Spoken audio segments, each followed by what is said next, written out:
I'm Gillian Ezell. I'm the intake coordinator with SAFY.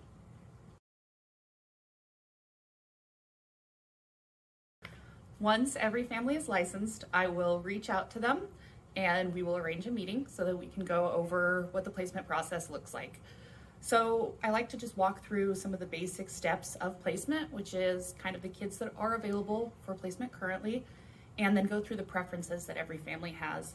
Some people are really open in terms of, I'm open to taking 0 to 18-year-olds and I have 2 beds, and sometimes I'll hear them say, I have no preference. And then some people are a lot more specific about only wanting boys maybe, or toddlers up to a certain age.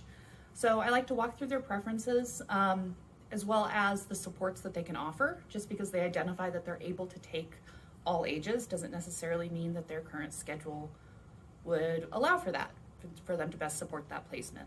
So we'll kind of walk through what their preferences are, and then the behaviors that they could expect maybe from those kids in that preferred age range that they've given, or gender.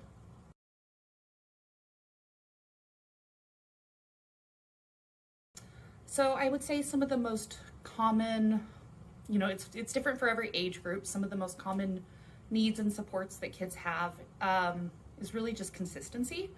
So I think, getting them into a placement where it's safe and stable is the most important thing. Having that structure and routine of what they know what to expect is really going to benefit a lot of the kids the most. So you're going to see a lot of maybe attachment disorders. So they might have problems communicating at an age-appropriate level.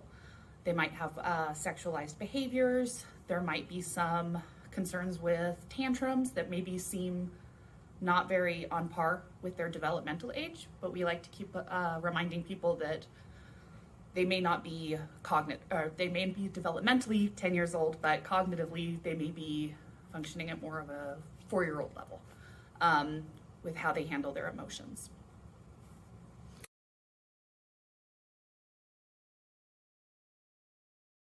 So I think when everybody comes into the idea of taking placement, they have an idea in their head of what they want. So maybe they're thinking, 4-year-old girl, and this is what I would best support.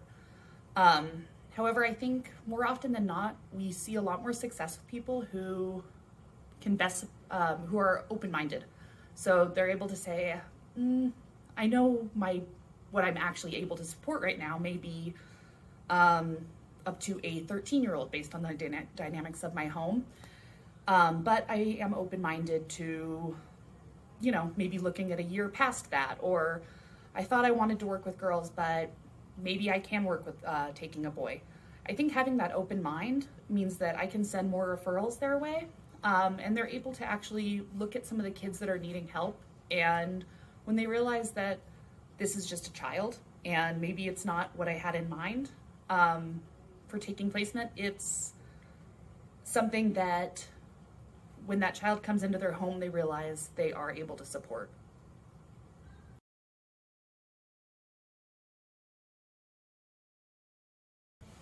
So because SAFY is therapeutic foster care, we work with children who, what we would say, qualify for our level of care. So that means that they have higher emotional or behavioral needs.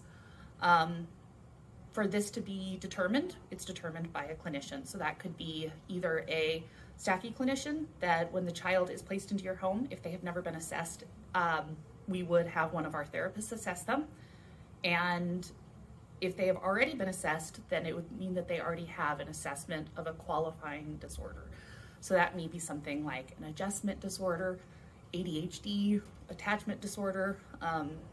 There's kind of a plethora of qualifying diagnoses. But when you become a SAFY foster parent, you are trained to handle these. You also have the full support of a team behind you. So you're going to have your home case coordinator, there's therapists, maybe a PSR worker is assigned to your kid.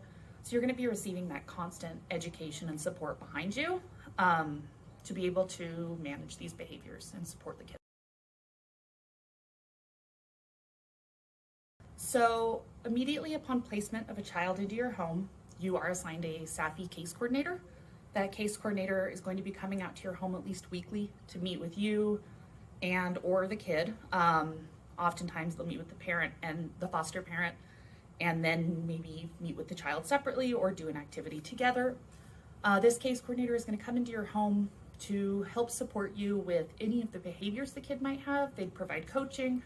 They're also going to be kind of your reminders for any paperwork that you might have. So you have a monthly paperwork that's due, and they can walk through that with you. The child might be assigned a PSR worker, so a psychosocial rehabilitation worker.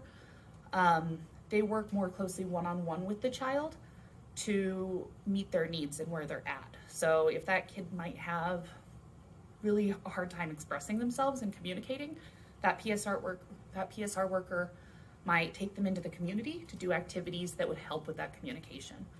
On top of that, if your child does not have an outside therapist or hasn't already been seeing an outside therapist, they would be assigned a SAFY therapist. That therapist is also there for you as the foster parent to help talk you through maybe some of the behaviors, emotions that the kid's having, and teach you ways to best support that kid. When people say campus, they're referring to Child Haven. Child Haven is congregate housing. It's the shelter for children in Clark County who do not have a safe home to go to at the moment. So that could be kids that are removed from CPS and they're removed from the care of their parents and they're taken to Child Haven if they don't have any family that is able to take them, or even effective kin. So kids will sometimes, they refer to it as campus, will stay on campus until they're able to identify a foster home for them. So a lot of times people will say, well, I know that they keep saying Child Haven is really full. I want to get a kid off of Child Haven campus. While I think that is so admirable and the best thing, it's also important to keep in mind that you have to be able to support the kid's needs fully. That does not mean that removing a child from Child Haven, placing them into your home is just going to work. Sometimes those kids might have high medical needs. So that might be they need to go to the doctor for a blood transfusion once a week, and that blood transfusion could be 6 hours. If you're a busy parent with 3 other kids of your own, that might not be something that you could manage. Some are able to manage that. Some of these kids also have high emotional and behavioral needs. So some parents, maybe more seasoned foster parents, might be able to handle some of these behaviors, which could be, some physical aggression, higher sexualized behaviors. Maybe some of these kids can't even be placed with other youth because it wouldn't be safe for them or the other youth. So these are all factors that we have to keep in mind. I think more often than not, we see a lot of teens end up on Child Haven campus because people, when they think of fostering, sometimes they don't think of teenagers. They think of young kids who are little and, need a mom and dad to tuck them in, which is a really sweet idea, but a 16-year-old is still a kid too. And they need somewhere safe, and they need supports, and they need somebody who's going to be rooting for them and probably rooting for them to, get back with their parents if that is an option and it's safe for them to do so. When I go through the placement process with new foster parents, like I said, I like to go through preferences as well as kind of their no's, quote unquote, of things that they don't think that they can necessarily handle. This is not a way for me or anybody else to judge a foster parent. There are certainly things that I think I could be able to handle in my home that maybe somebody else couldn't, and vice versa. So sometimes sometimes kids maybe have had some aggression with animals. If you have several animals, it's understandable why you would be saying, I don't think that I would want that child in my home because I'm concerned for what it might do to my dog or my cat. Others might say, well, I don't have a dog or a cat, and that's okay. We can work through this because likely that child is reenacting something that it's seen, and SAFY staff can kind of support you and walk you through that. So I just like to really go through it with the parents of maybe what their hard no's are, or some things that they don't know a lot about, but maybe they would be open to learning more about, such as maybe sexualized behaviors or any attachment difficulties or issues that children might have.